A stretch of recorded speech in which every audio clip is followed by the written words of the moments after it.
Hi, welcome to Mittu life style. நம்ம இன்றைக்கி என்ன பார்க்க போகிறோன்னா, தம்பியோட பர்த்டே செலப்ரேஷன் தான் பார்க்க போகிறோம். தம்பியோட 4th பர்த்டே செலப்ரேஷன். டெக்கரேஷன்லாம் நாங்கள் தான் வந்து பண்ணணும். பாப்பா, பெரிய பாப்பா, ஹஸ்பண்ட் எல்லாம் சேர்ந்து தான் பண்ணோம். இந்த வருஷம் பர்த்டே வந்து அவன் வந்து கேட்க ஆரம்பிச்சிட்டான். 4th பர்த்டேனால எனக்கு வந்து கிஃப்ட் கொடுங்க, இப்படி பண்ணுங்கள், கேக் வெட்டணும் அப்படின்னு சொல்லிட்டு சொல்லிட்டான். நைட்டு 12 மணிக்கும் கேக் வெட்டணும். ஏன்னா அது வந்து எங்களோட இது இல்லை, ஃபேமிலியோட இதுன்னா எப்படின்னா 12 மணிக்கு கேக் வெட்டிடணும் அப்படிங்கிற மாதிரி தான் நாங்கள் இருக்கிறோம். அதனால் ஒவ்வொரு ஆள் பர்த்டேக்கும் எல்லாருமே வீட்டில் எல்லார் பர்த்டேக்கும் வந்து 12 மணிக்கு கேக் வெட்டிடுவோம். மற்றபடி இந்த இது வந்து வீட்டில் அம்மா வீட்டு சைடில் எல்லாரையும் கூப்பிட்டு, நெய்பர் எல்லாரையும் கூப்பிட்டு நல்லா கொண்டாடிருந்தோம். நீங்கள் கேட்கலாம், ஏன் மாமியார் வீட்டு சைடு கூப்பிடலன்னா, அவங்க லாங் டிஸ்டன்ஸில் இருக்கிறனால, உடம்பு சரியில்லாதனால அவங்க வழியில் யாரையும் கூப்பிட்டல. அம்மா வீட்டு வழியில் தான் எல்லோரும் வந்திருந்தாங்க. நல்லா கொண்டாடணும். நல்லா எந்த பர்த்டேயும் இவ்வளோ இதாக கொண்டாடிப்போமான்றது எனக்கு தெரியல. ஏன்னா இது ஒரு என்ஜாய். பிள்ளைங்க லைஃப் வந்து எப்படின்னா, சின்ன பிள்ளைங்க அவங்களோட இதுக்கு இருக்கவும் நல்லா இருந்துச்சு. என்ஜாய் பண்ணாங்க பசங்க எல்லாம், நல்லா என்ஜாய் பண்ணாங்க. நாங்கள் நல்லா என்ஜாய் பண்ணோம் பயங்கரமாக. கேக் வந்து எப்பொழுதுமே கேக் வந்து அப்பா தான் கட் பண்ணுவாங்க. என்னென்னா எல்லா பிள்ளைங்களுக்கும் அப்பா தான் கைப்பிடிச்சி கேக் கட் பண்ணுவாங்க. தச்சு அப்படி கிடையாது. தச்சு வந்து என்ன பண்ணேன்னா, எங்களோட பர்த்டேயாக இருந்தாலும் சரி, அப்பாவோட வெட்டிங்காக இருந்தாலும் சரி, எல்லாத்துக்கும் அவன் தான் வந்து கட் பண்ண ஆரம்பிச்சிட்டான் இப்போலாம் கேக்கை. அதனால் வந்து அவன் வந்து கட் பண்ணலைன்னா ஒரே அழுக. அதனால் அவனையும் நாங்கள் இந்த தடவை விட்டுட்டோம்.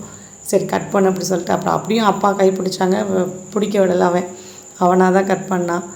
கொஞ்சம் நேரம் கூட நிற்கல பாருங்கள், அப்படியே எங்கிட்டே சுற்றிக்கிட்டே எப்படியே தெரியறான் பாருங்கள். சேட்டை, பயங்கர சேட்டை. ஐயோ, என் தச்சுவை விட அண்ணா பையன் வந்து பயங்கர சுட்டித்தனம், பயங்கர சேட்டை. இவங்களெல்லாம் ஒரு இது பண்ணி நாங்கள் பர்த்டே செலிப்ரேஷன் பண்ணது பெரிய விஷயமா இருந்துச்சு. நல்லா போச்சு. எல்லோரும் ஜாலியாக என்ஜாய், உண்மையிலே என்ஜாய் பண்ணுறதுக்காக இந்த பர்த்டே வந்தது மாதிரி இருந்தது. ஏன்னா இவ்வளோ தூரம் நாங்கள் என்ஜாய் பண்ணி பர்த்டே கொண்டாடினதில்ல. என்னென்னா சும்மா சிம்பிளாக பண்ணுவோம், வீட்டுக்குள்ளே இதாக அந்த மாதிரி தான் கொண்டாடுவோம். பிள்ளைங்க நல்லா டான்ஸ் ஆடி அவங்க இது பண்ணி நல்லா கொண்டாடினது நல்லா பயங்கரமாக ஓடிச்சு. அண்ணன் பசங்க 2 பேருமே நல்லா டான்ஸ் ஆடினாங்க. பாப்பாவும் பெரிய பாப்பாவும் டான்ஸ் ஆடிச்சு.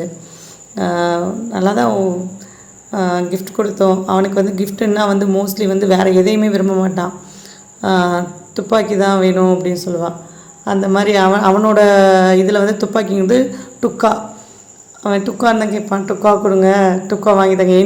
எவ்வளோ துப்பாக்கி வாங்கி கொடுத்துருக்கோம். இதோட நினச்சி பார்க்கவே முடியாத அளவுக்கு துப்பாக்கி நிறையா வாங்கி கொடுத்துருக்கோம். அது மாதிரி அவன் வந்து துப்பாக்கியோடு தான் தெரிவான். அவனோட ட்ரீம் என்னடா, நீ என்ன அவன் அப்படின்னு கேட்டால், நான் போலீஸ் அவன் அப்படின்பான். அவன் வந்து எப்பொழுதுமே அதை வந்து ஒரு நாள் கூட மாற்றி சொன்னதே கிடையாது.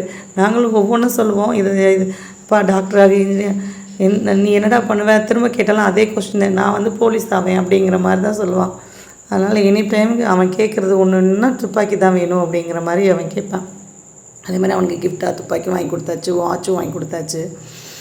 வாட்ச் வாங்கி கொடுக்கலாம், வாட்செலாம் வாங்கலை. அது என்னது துப்பாக்கியான்னு தான் கேட்டேன். அதை துப்பாக்கி இல்லை எனக்கு வேணான்ட்டு அடம் பிடிச்சி திரும்ப கோச்சிட்டு போயிட்டேன்.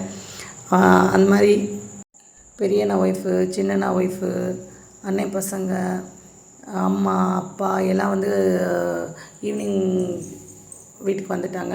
நாங்கள் எப்பொழுதுமே அவங்க அங்கேருந்து கிளம்புறேன் அப்படி சொன்னதுக்கப்புறம் தான் சமைக்கவே இங்கே ஸ்டார்ட் பண்ணுவேன். ஆனால் இந்த தடவை என்ன ஆயிடுச்சுன்னா, அவங்க வரதை எனக்கு இன்ஃபார்ம் பண்ணவே இல்லை, டைமிங் இன்ஃபார்ம் பண்ணவே இல்லை.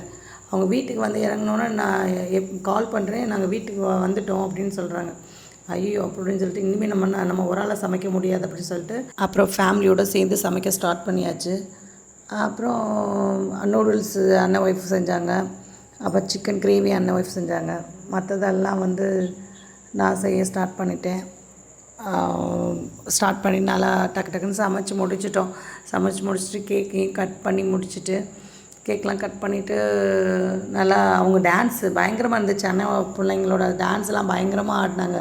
சரி ஓகே, இந்த தடவை அவங்களுக்கான தானே செலிப்ரேஷன் இது, அதனால் அவங்களே ஆடட்டும் அப்படி சொல்லி விட்டுட்டோம். எனக்கெலாம் நிற்க முடியல என்னாலலாம் டான்ஸ் கொஞ்சம் நேரம். சரி நம்மளும் ஆடுவோமே அப்படின்னு சொல்லிட்டு, அவர் அப்பா கொஞ்சம் நாங்கள் வந்து பயப்படுறதுனால, எப்பவுமே அப்பா கொஞ்சம் ஸ்ட்ரிக்டாக இருப்பாங்க எங்கள் வீட்டில், அதனால் அப்பாவுக்கு கொஞ்சம் பயப்படுவோம். அப்படி இருந்தால் அப்பா கொஞ்சம் உள்ளே போக சொல்லிட்டு, அப்பா கொஞ்சம் நேரம் உள்ளே போங்க அப்படி சொல்லிட்டு நானும் என் சின்ன பொண்ணு கொஞ்சம் டான்ஸ் போட்டோம். அப்புறம் டான்ஸ் செலிப்ரேஷன்லாம் முடிஞ்சதுக்கப்புறம் அப்புறம் எல்லாருக்கும் கேக்கு டிஸ்ட்ரிபியூஷன் பண்ணோம். எல்லாருக்கும் கேக் கொடுத்துட்டு எல்லாருக்கும் கொடுத்து இன்வைட் பண்ணிவிட்டு உட்காருங்க அப்படின்னு சொல்லிட்டு அப்புறம் கேக்லாம் சாப்பிட்டு முடிச்சுட்டு சாப்பாடுக்கு ரெடி பண்ணியாச்சு. எல்லோரும் உட்காந்து ஃபேமிலியோடு உட்காந்து எல்லோரும் சாப்பாடு சாப்பிட்டோம். அப்பா அம்மா எல்லோரும் உட்காந்து சாப்பிட்டுட்டு அப்படியே இது இந்த மாதிரி இப்படி இருந்துக்கிட்டே இருக்கக்கூடாதா அப்படிங்கிற மாதிரிலாம் ஏக்கங்கள் நிறையா அந்த தருணத்தில் உருவாச்சு. நல்லா இருந்துச்சு, சந்தோஷமாக இப்படியே இருந்துருவோமே அப்படின்ற மாதிரிலாம் தோணுச்சு. உண்மையிலே லைஃபு வீட்டுன்னா எல்லா வீட்லேயும் எல்லா பிரச்சனைகளும் வரதான் செய்யும். அது மாதிரி எங்கள் வீட்டுக்குள்ளேயும் சில பிரச்சனைகள் வந்துட்டு போக தான் செய்யும். அது மாதிரி வரும் போகும். அதோடு கலந்து இந்த சந்தோஷமும் வந்துட்டு இருந்துச்சு. இந்த சந்தோஷமும் எப்பவுமே லைஃப்பில் நீடிச்சுக்கிட்டே இருக்கணும் அப்படிங்கிற மாதிரிலாம் தோணுச்சு. இவ தான் எங்கள் அண்ணன் பொண்ணு. இப்போ எப்படி சாப்பிட்றான்னு பாருங்கள். இப்போ எப்படி சாப்பிட்றா, வீடியோ எடுக்கிறேன்ட்டுருக்கா, இப்படி சாப்பிட்றா.